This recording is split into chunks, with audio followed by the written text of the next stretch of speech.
अस्सलामु अलैकुम वरहमतुल्लाहि वबरकातुहू। चलिए, सबक शुरू करने से पहले मेरी आप सबसे गुजारिश है, जो कोई भी नए मेरे इस यूट्यूब चैनल पर आए हैं, अगर आपको ये मेरा वीडियो अच्छा लगे तो इस चैनल को ज़रूर सब्सक्राइब करिए, लाइक करिए और इस वीडियो को ज़्यादा से ज़्यादा शेयर करिए और मेरे वीडियोस को बिना स्किप किए वॉच करिए ताकि आपको अच्छे से समझ में आ जाए। चलिए सबक शुरू करते हैं। पिछले वीडियो में हम पढ़े थे तशदीद मा तशदीद, दो तशदीद एक जगह हो तो कैसा पढ़ना चाहिए और कैसा पढ़ा जाता है। आज का सबक है मद का बयान। तख्ती नंबर 19, मद का बयान। चलिए पढ़ते हैं। नंबर 1, हुरूफ मद्दा के बाद हमज़ा इसी कलीमे में हो तो मद्दे मुत्तसिल होगा। नंबर 2, हुरूफ मद्दा के बाद अगर हमज़ा दूसरे कलीमे में हो तो मद्दे मुनफसिल होगा। नंबर 3, हुरूफ मद्दा के बाद वाले हर्फ पर अगर जज़्म या तशदीद हो तो मद्दे लाजिम होगा। एक अलिफ से ज़ायद खींचकर पढ़ने को मद कहते हैं। ये बयान है मद का। मद्दे मुत्तसिल, मद्दे मुनफसिल, मद्दे लाजिम की पहचान क्या है। मद्दे मुत्तसिल की पहचान, मद्दे मुनफसिल की पहचान, मद्दे लाजिम की पहचान क्या है। आप सब इस वीडियो को, इस सबक को ध्यान से देखिए ताकि आप सब कुरान मजीद पढ़ते वक्त मद को सही से अदा कर सके और सही से मद की पहचान कर सके। चलिए, मद्दे मुत्तसिल, हुरूफ मद्दा के बाद हमज़ा इसी कलीमे में हो तो मद्दे मुत्तसिल होगा।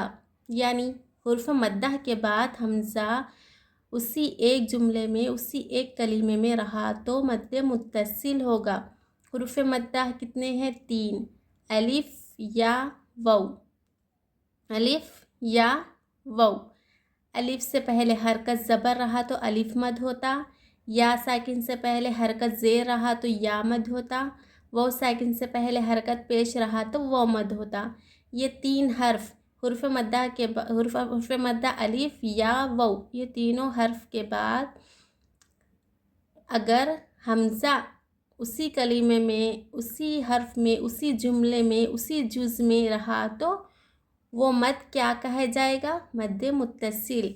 मद्दे मुत्तसिल होगा वो मद। कौन सी पहचान होगी वो मद की? मद्दे मुत्तसिल होगी। ठीक है ना? ध्यान से देखिए आप सब, यहाँ पर देखिए। चलिए पढ़ते हिज्जे करते हैं पहले। जीम अलिफ मद ज़बर जा, हमज़ा ज़बर आ, जा आ। अलिफ से पहले ज़बर, अलिफ मद। हुर्फ मद्दा में से अलिफ है यहाँ पर कौन सा है? हुर्फ मद्दा है ये। हुर्फ मद्दा के बाद हमज़ा इसी कलीमे में, यानी एक ही जुमले में है हमज़ा, एक ही जुज़ में है, एक ही हर्फ में है तो मद्दे मुत्तसिल होगा। हुरूफ मद्दा के बाद अगर हमज़ा उसी कलीमे में, उसी जुज़ में, उसी जुमले में रहा तो वो मद क्या कहलाया जाएगा? मद्दे मुत्तसिल कहलाया जाएगा, मद्दे मुत्तसिल होगा। ठीक है ना? समझ गए होंगे आप सब के मद्दे मुत्तसिल किसे कहते हैं और मद्दे मुत्तसिल की पहचान क्या है। मद्दे मुत्तसिल की पहचान ये है कि हुर्फ मद्दा के बाद अगर हमज़ा उसी जुज़ में, उसी कलीमे में, उसी हर्फ में रहा तो वो मद्दे मुत्तसिल होगा। ठीक है ना? उम्मीद है कि आप सब समझ गए होंगे हुर्फ मुत्तसिल, मद्दे मुत्तसिल की पहचान क्या है। देखिए आगे। सीन या मद ज़ेर सी, हमज़ा ता ज़बर अत, सी अत। यहाँ पर देखिए हुरूफ मद्दा में से या है। यहाँ पर हुरूफ मद्दा के बाद हमज़ा इसी कलीमे में है, इसी जुमले में है तो ये कौन सा मद कहलाया जाएगा? मद्दे मुत्तसिल। ये मद्दे मुत्तसिल होगा। मद्दे मुत्तसिल को 4 अलिफ के बराबर खींचना चाहिए। मद्दे मुत्तसिल 4 अलिफ के बराबर खींचा जाता 4 अलिफ के बराबर मतलब सीन या मद ज़ेर ऐसा सी, 4 अलिफ के बराबर खींचा ज़्यादा मध्य मुत्तसिल। हमज़ा ता ज़बर अत, सी अत।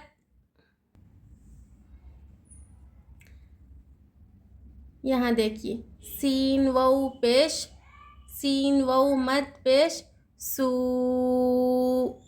हमज़ा पेश उ, सू उ।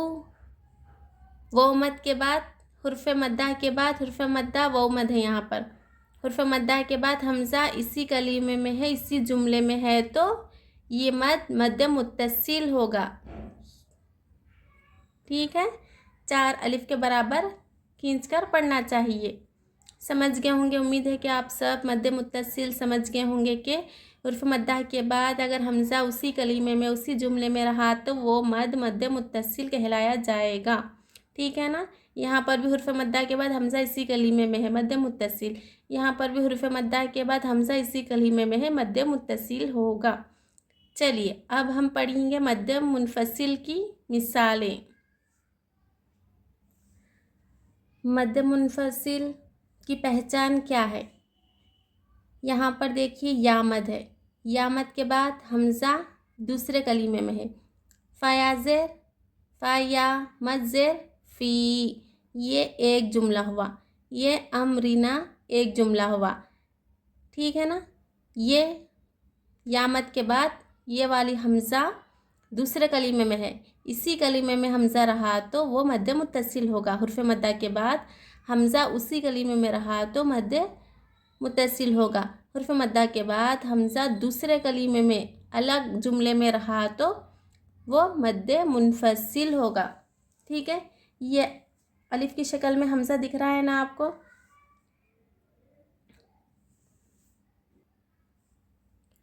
हुर्फ मद्दा के बाद हमज़ा दूसरे कलीमे में रहा तो मद्द मुनफसिल होगा। यहाँ देखिए हुर्फ मद्दा के बाद अगर हमज़ा दूसरे कलीमे में हो तो मद्द मुनफसिल होगा। यहाँ पर हुर्फ मद्दा में से कौन सा हर्फ या है? या साकिन से पहले ज़ेर या मद, हुर्फ मद्दा है ना। ये हुर्फ मद्दा के बाद हमज़ा दूसरे कलीमे में है, हमज़ा इसी कलीमे में नहीं है बल्कि दूसरे जुमले में, अलग जुमले में है हमज़ा, तो मद्द मुनफसिल होगा। ठीक है, चलिए देखिए पढ़ते हैं। फ़ा या मद ज़ेर फ़ी, हमज़ा मीम ज़बर अम, रा ज़ेर री अम री, नून अलिफ ज़बर ना, फ़ी अम रीना। हुर्फ मद्दा के बाद हमज़ा दूसरे कलीमे में रहा तो मद्द मुनफसिल होगा। मद्द मुनफसिल को 3 अलिफ के बराबर खींचना चाहिए। चलिए, लाम अलिफ मद ज़बर ला, हमज़ा क़ाफ पेश उक़, सीन ज़ेर सी उक़ सी, मीम पेश मु उक़सिमु, ला उक़सिमु, ला अलग जुमला, उक़सिमु अलग जुमला, 2 जुमले हैं ये। ला के बाद ला में क्या है? अलिफ मद हो रहा, हुर्फ मद्दा है ला। हुर्फ मद्दा के बाद हमज़ा दूसरे कलीमे में है, ना कि उसी कलीमे में। हमज़ा दूसरे कलीमे में रहा तो मद्द मुनफसिल होगा। ये हुर्फ मद्दा के बाद अगर हमज़ा दूसरे कलीमे में रहा तो मद्द मुनफसिल होगा। ये किसको क्या कहते? मद्द मुनफसिल। समझ आ रहा है आप सबको? देखिए, ध्यान से देखिए। यहाँ पर देखिए क़ाफ अलिफ ज़बर क़ा, लाम वाउ मद पेश लू, क़ालू। यहाँ पर वाउ मद है, वाउ साकिन से पहले पेश वाउ मद। यहाँ पर हुरूफ मद्दा है। हुरूफ मद्दा के बाद यहाँ देखिए हमज़ा दूसरे कलीमे में है तो यहाँ पर मद्द मुनफसिल होगा।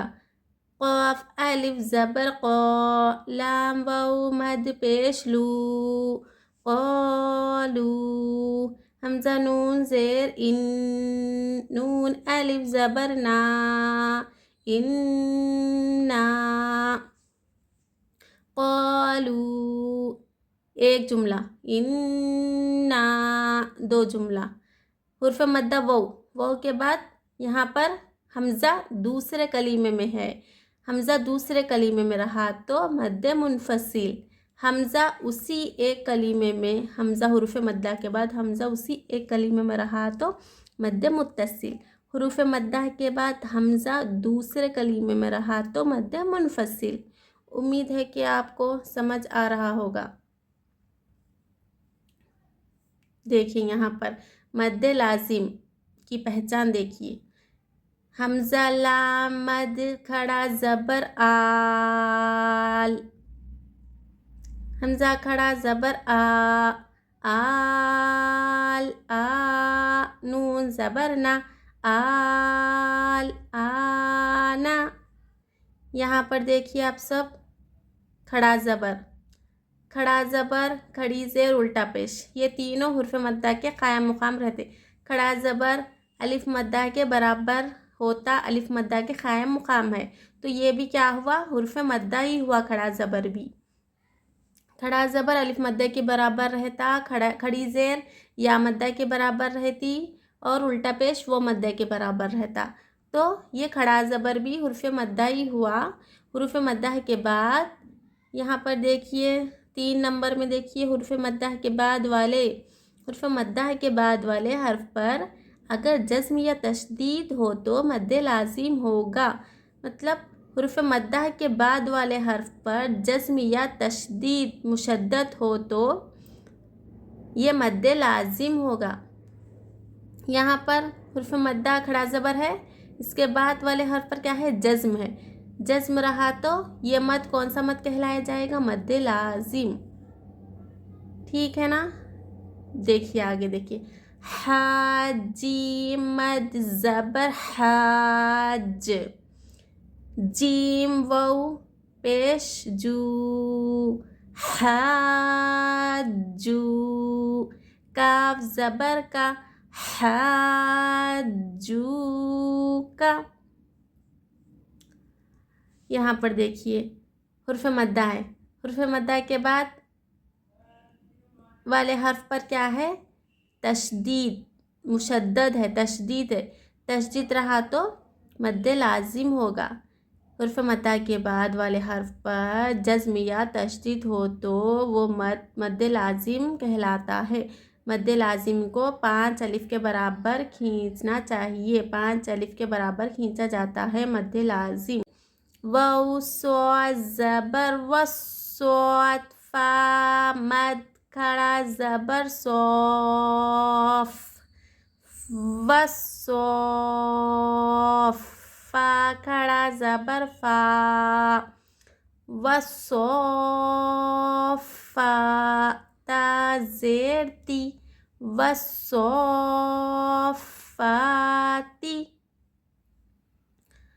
یہاں پر دیکھیے کھڑا زبر الف مد کے قائم مقام میں، یہاں کھڑا زبر بھی حروف مدہ ہے، حروف مدہ کھڑا زبر کے بعد کیا ہے؟ تشدید ہے، تشدید رہا، حرف مدہ کے بعد والے حرف پر اگر تشدید رہا یا جزم رہا تو وہ مد لازم ہوگا، ٹھیک ہے نا؟ یہاں پر حرف مدہ کے بعد والے حرف فا پر کیا ہے؟ تشدید ہے، تشدید ہے تو یہ مد کون سا کہلایا جائے گا؟ مد لازم کہلایا جائے گا۔ امید ہے کہ آپ سب سمجھ گئے ہوں گے کہ مد متصل، مد منفصل، مد لازم کی پہچان کیا ہے۔ مد متصل کی پہچان آسان سی یہ ہے کہ حرف مدہ کے بعد چاہے الف حرف مدہ ہو، چاہے یا حرف مدہ ہو، چاہے واو حرف مدہ ہو، ان تینوں کے بعد حمزہ اسی کلمے میں، اسی جز میں، اسی جملے میں رہا حمزہ تو وہ مد متصل ہوگا۔ یہاں پر حرف مدہ یا ہے، یہ حرف مدہ کے بعد حمزہ اسی کلمے میں ہے، مد متصل۔ یہاں پر حرف مدہ واو ہے، حرف مدہ کے بعد حمزہ اسی کلمے میں ہے، مد متصل۔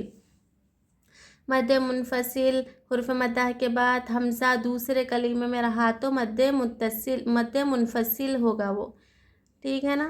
यहाँ पर अलीफ हुर्फ मद्दा है। हुर्फ मद्दा के बाद हमज़ा दूसरे कलीमे में है, हमज़ा दूसरे कलीमे में रहा तो मद्द मुनफसिल कहलाया जाएगा। ये मद को क्या कहेंगे? मद्द मुनफसिल, क्योंकि हुर्फ मद्दा के बाद हमज़ा दूसरे कलीमे में है। यहाँ पर हुर्फ मद्दा वाउ है, हुर्फ मद्दा के बाद हमज़ा दूसरे कलीमे में है। क़ालू एक कलीमा, इन्ना दूसरा कलीमा, तो हुर्फ मद्दा के बाद हमज़ा दूसरे कलीमे में है तो मद्द मुनफसिल होगा। ये मद्द मुनफसिल कहलाया जाएगा। मद्द लाजिम, हुर्फ मद्दा के बाद वाले हर्फ पर जज्म या तशदीद रहा तो मद्द लाजिम होगा। आसान सी मिसाल है ये। हुर्फ मद्दा के बाद देखना चाहिए हमको कि हुर्फ मद्दा के बाद वाले हर्फ पर जज्म है या तशदीद है। अगर जज्म और तशदीद रहा तो मद्द लाजिम होगा। ये मद को क्या कहेंगे? मद्द लाजिम कहेंगे। यहाँ पर भी हुर्फ मद्दा के बाद वाले हर्फ पर क्या है? तशदीद है, मद्द लाजिम होगा ये।